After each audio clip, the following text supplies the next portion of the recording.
चंद्रपूरमध्ये international conference on climate change यामध्ये वायू प्रदूषण, जल प्रदूषण या संदर्भामध्ये चिंतन मंथन चर्चा सुरू आहे.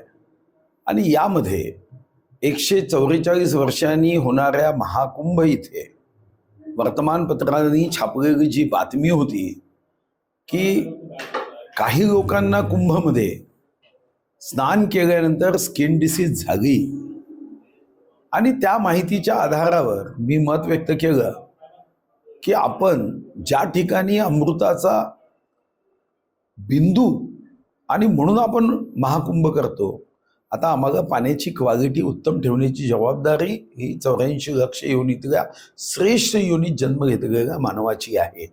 पण मला असं समजलं की काही लोकांनी आणि विशेष करून काही पत्रकारांनी याला विपर्यास केला आणि विपर्यास करून माझ्या या वक्तव्याला तोडमोड केली.